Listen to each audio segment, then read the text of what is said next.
Hi groupies, Princess Leia here, aka Jenny, here to teach you the Star Wars main theme on the violin.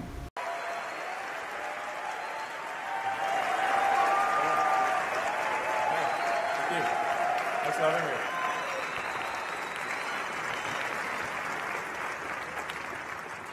All right, so thank you very much for having me. Look forward to talking about the SpaceX Mars architecture, and what I really want to try to achieve here is to make Mars seem possible. I think that Star Trek has been inspirational for technologists. So, for example, flip phones, we have those nowadays. Tricorders, we have those nowadays. They're like our iPads. One of the reasons why I became an engineer to begin with is because of Star Trek. When I would see the Enterprise, I would think about the future where human beings could travel and work in space, and it made me want to be a part of the space program. The science fiction writers and the filmmakers really are a stimulation for us that work in the field. We are inspired by the future that they paint, that we are working to achieve. There'll be another time, and I'll be waiting. Eventually, you'll come into my matrix, and you will nourish me for a long, long time. Go back to hell. God. Wrote the Constitution, they foresaw our country's evolution. They knew it wasn't perfect, so in Article 5 they explained how an amendment could be ratified. I am continuing and I am increasing the search for every possible path to peace. Maintain our strength in order to deter and defend against aggression, to preserve freedom and peace.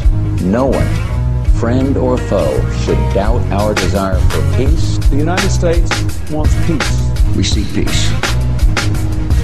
We strive for peace. I pledged in my campaign for the presidency to end the war in a way that we could win the peace. I still think we have to do better somehow.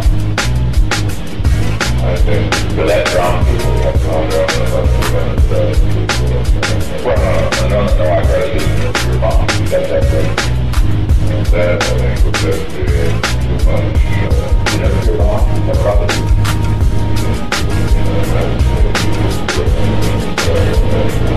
I just want you to think big, Henry, for Christ's sake. I respect your idealism. I share your concern for peace. I want peace as much as you do. We cannot wait for the final proof. The smoking gun. It could come in the form of a mushroom cloud.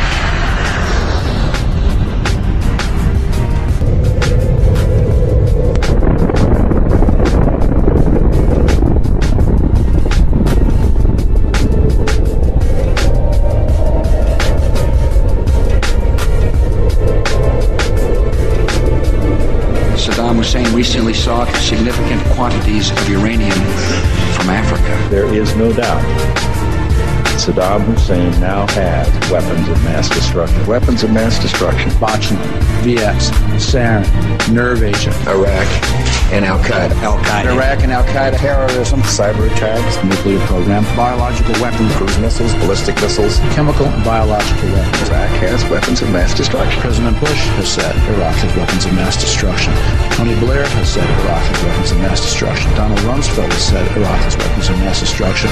Richard Butler has said they do. The United Nations has said they do. The experts have said they do. Iraq says they don't. You can choose who you want to believe. You can choose who you want to says it can prove that Saddam Hussein does have weapons of mass destruction, claiming it has solid evidence. The White House insisted again today it does have solid evidence that Saddam Hussein is hiding an arsenal of prohibited weapons. They might fight dirty, using weapons of mass destruction, chemical, biological, or radioactive. There are ties between Saddam Hussein and Al-Qaeda. Anthrax, smallpox. Dirty bomb. Dirty bomb. Iraq-Al-Qaeda connection. Saddam Hussein and Al-Qaeda share the same goal. They want to see, both of them want to see Americans dead. The president essentially giving Saddam 48 hours to get out of Dodge. War now seems all but inevitable. Short of a bullet to the back of his head or he leaves the country, war is inexorable. Well, I think that's exactly right. War is inevitable, and it is approaching inexorably. Is war with Iraq inevitable right now? I think it's 95% inevitable. You, at this point, right now, tonight, don't see any other option but war. Do you? I'm asking you, I'm asking. I agree. I don't think there's a viable option for the administration at this point. We're way too far out front in this. Send us over there, guys. Let's get on with it. Let's get it over with. Showdown Iraq. If America goes to war, turn to MSNBC and the experts. U.S. officials tell CNN. Bush officials says that. Analysts say. Pentagon officials tell us. According to U.S. intelligence. U.S. officials say. U.S. officials say that. U.S. officials here say. These officials here at the White House tell us. I just pulled these two things out. I've laundered them so you can't really tell what I'm talking about.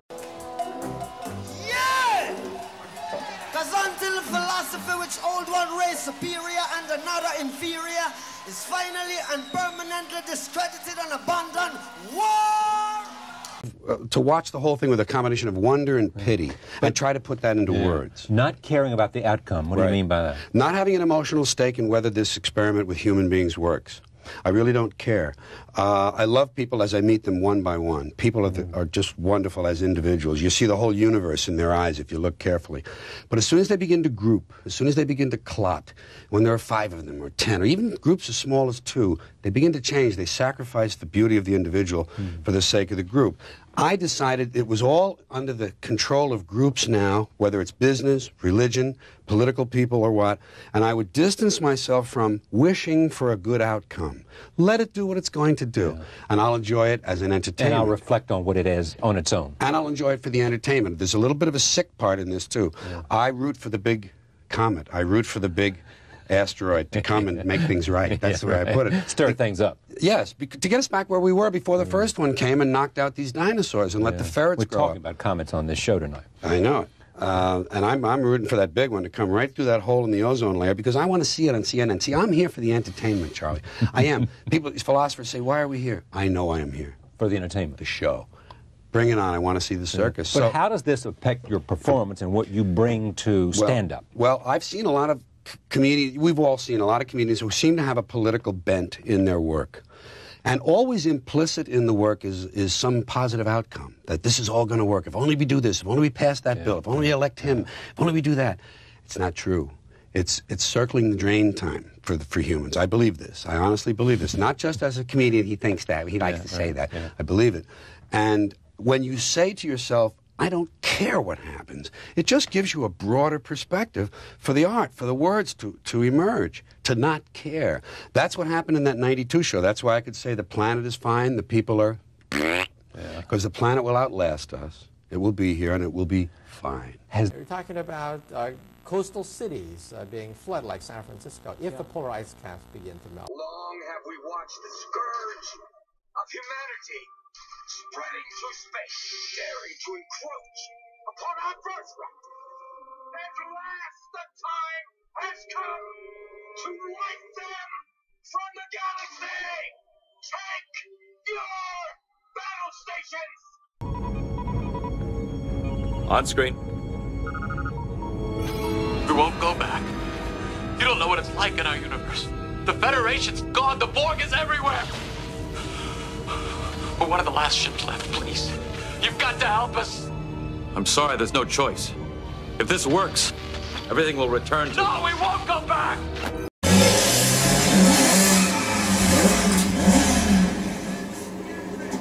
Fellas, this is Sway. No questions. I'm here for Kip. All right. All right. In the United States, it would not make a dent on carbon dioxide production. Okay, now we're going to deal with the carbon dioxide thing, right? Right, okay, which is also a problem, and also by the year 2020, 2030 will, of course, affect the food chain and affect lifestyles on the planet. Yeah.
National Freedom Day is here, February 1, in honor of Lincoln's freeing the slaves. But, oh, what really happened on that day? Seems just like they found another loophole on how to enslave.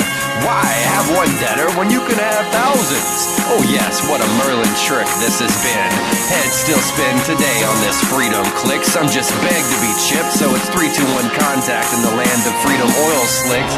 Mulligan stew, where a flower meets a blaster, and the only real choice that is given is just which disaster.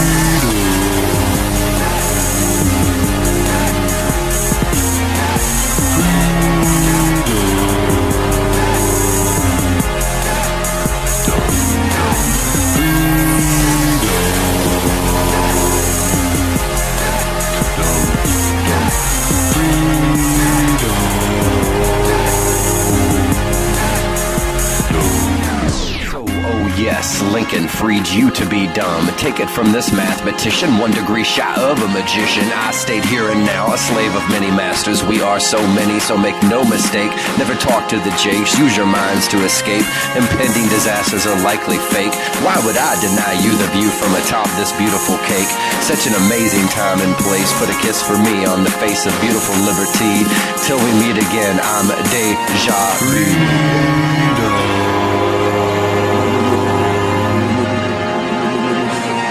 Freedom.